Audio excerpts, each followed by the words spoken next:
ಎಲ್ಲರಿಗೂ ನಮಸ್ಕಾರ. ನಾನು ಡಾಕ್ಟರ್ ಶಾಲಿನಿ, ನಿಮ್ಮ ಮಕ್ಕಳ ತಜ್ಞೆ. ಎಲ್ಲ ಮಕ್ಕಳಿಗೂ ಕೂಡ ಬೇಸಿಗೆ ರಜೆ ಇದೆ. ಈ ಒಂದು ಬೇಸಿಗೆಯಲ್ಲಿ ಬೇಸಿಗೆ ಶಿಬಿರಕ್ಕೆ ಹಾಕೋದಾದ್ರೆ ಬೇಸಿಗೆ ಶಿಬಿರಗಳಲ್ಲಿ ಏನೇನೆಲ್ಲ ವಿಷಯಗಳನ್ನು ನಾವು ಗಮನದಲ್ಲಿ ಇಟ್ಕೊಳ್ಬೇಕು ಅನ್ನೋದ್ರ ಬಗ್ಗೆ ಮಾತಾಡ್ತೀನಿ. ಸ್ಪೆಷಲಿ ಎಲ್ಲ ಮಕ್ಕಳು ಮನೆಯಲ್ಲಿರೋದ್ರಿಂದ ಬೇಸಿಗೆ ಶಿಬಿರಗಳಲ್ಲಿ ಮಕ್ಕಳನ್ನು ಎನ್ರೋಲ್ ಮಾಡೋದು ತುಂಬಾ ಇಂಪಾರ್ಟೆಂಟ್ ಆಗುತ್ತೆ. ಯಾಕೆ ಅಂದರೆ ಡಿಸಿಪ್ಲಿನ್ ಮತ್ತು ರುಟೀನಲ್ಲಿ ಜಾಸ್ತಿ ಚೇಂಜಸ್ ಆಗೋದಿಲ್ಲ. ಮತ್ತೆ ಸ್ಕೂಲ್ ಸ್ಟಾರ್ಟ್ ಆದಾಗ ಅವರು ಯಾವಾಗೋ ಎದ್ದೇಳ್ತಾರೆ, ಯಾವಾಗೋ ಓದ್ತಾರೆ, ಯಾವಾಗೋ ಊಟ ಮಾಡ್ತಾರೆ, ಈ ರೀತಿ ಸಮಸ್ಯೆಗಳು ನೀವು ಫೇಸ್ ಮಾಡೋದಿಲ್ಲ. ಆದರೆ ಕೆಲವೊಂದು ವಿಷಯಗಳನ್ನು ನೀವು ನೆನ್ಪಿಟ್ಕೋಬೇಕು. ಕೆಲವೊಂದು ಡೂಸ್ ಆ್ಯಂಡ್ ಡೋಂಟ್ಸ್ಗಳನ್ನು ಈ ವಿಡಿಯೋದಲ್ಲಿ ಡಿಸ್ಕಸ್ ಮಾಡಲಿಕ್ಕೆ ಇಷ್ಟಪಡ್ತೀನಿ. ವಿಡಿಯೋನ ಕೊನೆವರೆಗೂ ನೋಡಿ. ಸೊ ಇವತ್ತಿನ ವಿಡಿಯೋನ ಸ್ಟಾರ್ಟ್ ಮಾಡೋಣ.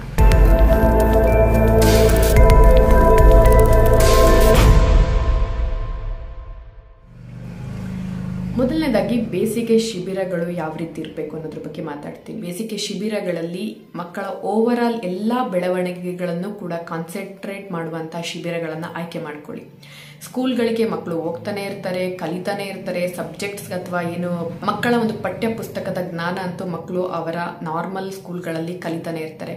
ಇವಾಗಂತೂ ನಾನು ನೋಡ್ತಾನೆ ಇರ್ತೀನಿ, ತುಂಬ ಶಾಲೆಗಳಲ್ಲಿ ಮಕ್ಕಳಿಗೆ ಯಾವುದೇ ಎಕ್ಸ್ಟ್ರಾ ಕರಿಕ್ಯುಲರ್ ಆಕ್ಟಿವಿಟೀಸ್ ಮಾಡಿಸೋದು ಕೂಡ ತುಂಬ ಶಾಲೆಗಳಲ್ಲಿ ಕಮ್ಮಿ ಆಗಿದೆ. ಬರೀ ಓದಬೇಕು, ಮಾರ್ಕ್ಸ್ ಬೇಕು ಅನ್ನುವಂಥ ರ್ಯಾಟ್ ರೇಸಲ್ಲೇ ಮಕ್ಕಳು ಓಡ್ತಾನೆ ಇದ್ದಾರೆ. ಸೊ ಓದಿ ಇವಾಗ ಆ ರೀತಿ ನಾವು ಮಕ್ಕಳನ್ನ ಓಡಿಸ್ತಾ ಹೋದ್ರೆ ಸೊ ಮ್ಯೂಸಿಷಿಯನ್ ಆಗೋರು ಯಾರು, ಡ್ಯಾನ್ಸಿಂಗ್ ಅಲ್ಲಿ ಕಾನ್ಸಂಟ್ರೇಟ್ ಮಾಡೋರು ಯಾರು, ಅಥವಾ ನೆಕ್ಸ್ಟ್ ಸೈಂಟಿಸ್ಟ್ ಆಗೋರು ಯಾರು? ಸೊ ನೆಕ್ಸ್ಟರಾಗಿ ಅನ್ಕೊಳ್ಳೋದು ನಮ್ಮ ಮೈಂಡಿಗೆ ಕೆರಿಯರ್ ಅಥವಾ ನಮ್ಮ ಮಕ್ಕಳು ಏನಾಗಬೇಕು ಅಂತಂದ್ರೆ ಬರೀ ಡಾಕ್ಟರ್ ಆಗಬೇಕು, ಇಂಜಿನಿಯರ್ ಆಗಬೇಕು, ಲಾಯರ್ ಆಗಬೇಕು, ಇದೇ ವಿಷಯಗಳು ನೆನಪಿಗೆ ಬರುತ್ತೆ. ಆದರೆ ಈ ಒಂದು ಪ್ರಪಂಚದಲ್ಲಿ ತುಂಬ ವೆರೈಟಿ ಆಗಿರುವಂತಹ ವಿಭಿನ್ನವಾದಂತಹ ಕೆರಿಯರ್ ಆಪ್ಷನ್ಸ್ಗಳು ಇವತ್ತಿನ ಪ್ರಸ್ತುತ ದಿನಗಳಲ್ಲಂತೂ ಡೆಫಿನೆಟ್ಲಿ ಇದೆ. ಸೊ ಬರೀ ಮಕ್ಕಳನ್ನ ಓದಿಸ್ತಾನೆ ಹೋದ್ರೆ, ಮಕ್ಕಳು ಬರೀ ಪಠ್ಯ ಪುಸ್ತಕದ ಜ್ಞಾನವನ್ನೇ ಪಡ್ಕೋತಾ ಹೋದ್ರೆ ನಾವು ಎಷ್ಟೋ ಭಾರತ ದೇಶದಲ್ಲಿರುವಂತಹ ಒಂದು ಮ್ಯೂಸಿಷಿಯನ್ಸ್ನ ಕಳ್ಕೊಳ್ಬಹುದು. ಅಥವಾ ಯಾವ ಡ್ಯಾನ್ಸಿಂಗ್ ಪ್ರತಿಭೆ ಇರ್ಬೋದು, ಯಾವುದೋ ಒಂದು ಮಗುವಲ್ಲಿ ಪುಸ್ತಕ ಅಥವಾ ಕತೆ ಕವನ ಬರೆಯುವಂತ ಆಸಕ್ತಿ ಇರಬಹುದು, ಅಥವಾ ನಾಟಕ ಮಾಡುವಂತ ಪ್ರವೃತ್ತಿ ಇರ್ಬೋದು. ಇದೆಲ್ಲವೂ ಕೂಡ ನಶಿಸಿ ಹೋಗುತ್ತೆ. ನೀವೇ ಜಸ್ಟ್ ಇಮ್ಯಾಜಿನ್ ಮಾಡ್ಕೊಳ್ಳಿ, ಒಂದು SP ಬಾಲಸುಬ್ರಹ್ಮಣ್ಯಂ ಬಗ್ಗೆ ನಿಮಗೆಲ್ಲ ಗೊತ್ತೇ ಇರುತ್ತೆ. ಆ ಮನುಷ್ಯನಿಗೂ ಕೂಡ ಅವ್ರ ಪೇರೆಂಟ್ಸ್ ಓದ್ಲಿ ಅಂತ ಸ್ಕೂಲಿಗೆ ಹಾಕಿ ಇವತ್ತು ಲಾಯರ್ ಇಂಜಿನಿಯರ್ ಮಾಡಿದಿದ್ರೆ ನಮ್ಮ ಕರ್ನಾಟಕ ಅಲ್ಲ ಎಷ್ಟೊಂದು ಒಂದು ದೇಶದಾದ್ಯಂತ ಆ ಒಂದು ದೊಡ್ಡ ಪ್ರತಿಭೆನ ಮೋಸ್ಟ್ಲಿ ಕಳ್ಕೊಂಡಿರ್ತಿದ್ವಿ ಅನ್ಸುತ್ತೆ. ಅವಾಗ ಆದ್ರೆ ಈ ರೀತಿಯಾದಂಥ ಪ್ರೆಷರ್ ಸ್ಟ್ರೆಸ್ ಇರಲಿಲ್ಲ. ಸೊ ಅವರ ಕೆರಿಯರ್ ಅನ್ನು ಅವ್ರು ಆಪ್ಷನ್ ಮಾಡಿದ್ರು. ಅದೇ ನಮ್ಮ ಮಕ್ಕಳಲ್ಲೂ ಕೂಡ ತುಂಬಾ ಪ್ರತಿಭೆಗಳು ಇರುತ್ತೆ. ಪ್ರತಿಯೊಂದು ಮಗು ಕೂಡ ಯುನಿಕ್ ಆಗಿರುತ್ತೆ. ಆ ಪ್ರತಿಭೆಗಳನ್ನ ಬೆಳಿಲಿಕ್ಕೆ ಬಿಟ್ಟಾಗ ಮಾತ್ರ ಆ ಒಂದು ಮಗು ನೆಕ್ಸ್ಟ್ ವ್ಯಕ್ತಿಯಾಗಿ ಆ ವ್ಯಕ್ತಿ ನಾರ್ಮಲ್ ಆಗಿ ಜೀವನ ಮಾಡಲಿಕ್ಕೆ ಸಾಕಾಗುತ್ತೆ. ಒಂದು ಎಕ್ಸಾಂಪಲ್ ಕೊಡ್ತೀನಿ. ಡಾಕ್ಟರ್ ಆಗೋದು ಡಿಫ್ರೆಂಟು, ಡಾಕ್ಟರ್ ಕೆಲಸ ಮಾಡೋದು ಡಿಫ್ರೆಂಟು. ಈ ಒಂದು ಉದಾಹರಣೆ ನಿಮ್ಗೆ ಕಣ್ತರಿಸ್ಬೋದು ಅಂತ ಅನ್ಕೋತೀನಿ. ಎಷ್ಟೊಂದು ನೀವು ಫೋರ್ಸ್ ಮಾಡಿ ಒಂದು ವ್ಯಕ್ತಿಯನ್ನ ಡಾಕ್ಟರ್ ಮಾಡಿ ಪ್ಲೇಸಲ್ಲಿ ತಂದು ಕೂರಿಸ್ಬೋದು. ಆದರೆ ಆ ಒಂದು ವ್ಯಕ್ತಿಗೆ ಡಾಕ್ಟರ್ ಆಗ್ಲಿಕ್ಕೆ ಇಷ್ಟ ಇಲ್ಲ ಅಂತ ಹೇಳಿದ್ರೆ ಡೆಫಿನೆಟ್ಲಿ ಕೆರಿಯರಲ್ಲಿ ತನ್ನ ಫುಲ್ ಕಂಪ್ಲೀಟ್ ಕಮಿಟ್ಮೆಂಟ್ ಅನ್ನ ಕೊಡ್ಲಿಕ್ಕೆ ಸಾಧ್ಯ ಆಗೋದಿಲ್ಲ. ನಿಮ್ಗೆ ಎಲ್ಲರಿಗೂ ಗೊತ್ತಿದೆ, ನೀವು ಎಷ್ಟೋ ಸರಿ ಕೆಲಸ ಮಾಡ್ತಿರ್ತೀರಾ, ವರ್ಕಿಂಗ್ ವಿಮೆನ್ ಇರ್ಬೋದು, ಮನೇಲಿ ಇರ್ಬೋದು, ನಿಮ್ಮ ಹಸ್ಬೆಂಡ್ಸ್ ಅನ್ನ ನೋಡ್ತಾನೆ ಇರ್ತೀರಾ. ಎಲ್ಲಿ ನಾವು ನಮ್ಮ ವರ್ಕಲ್ಲಿ ಬರೀ ಓದಿದ್ರೆ ಮಾತ್ರನೇ ಎಲ್ಲ ಮುಗ್ದೋಗೋದಿಲ್ಲ. ಓದಿದ ಮೇಲೂ ಕೂಡ ನಾವು ಅದರಲ್ಲಿ ಫುಲ್ ಕಮಿಟ್ಮೆಂಟ್ ಕೊಟ್ಟಾಗ ಮಾತ್ರನೇ ನೆಕ್ಸ್ಟ್ ಅದರಲ್ಲಿ ನಾವು ಏನಾದರೂ ಒಂದು ಸಾಧನೆ ಮಾಡಲಿಕ್ಕೆ ಸಾಧ್ಯ, ಅಥವಾ ಈ ಒಂದು ಸಮಾಜಕ್ಕೆ ಏನಾದರೂ ಒಂದು ಕಾಂಟ್ರಿಬ್ಯೂಷನ್ ಅನ್ನ ಕೊಡಲಿಕ್ಕೆ ಸಾಧ್ಯ. ನೀವು ನಿಮ್ಮ ಮಕ್ಕಳನ್ನ ಫೋರ್ಸ್ ಮಾಡಿ ಯಾವುದೋ ಒಂದು ಡಿಗ್ರಿಯನ್ನು ಅಚೀವ್ ಮಾಡಿಸ್ಬೋದು.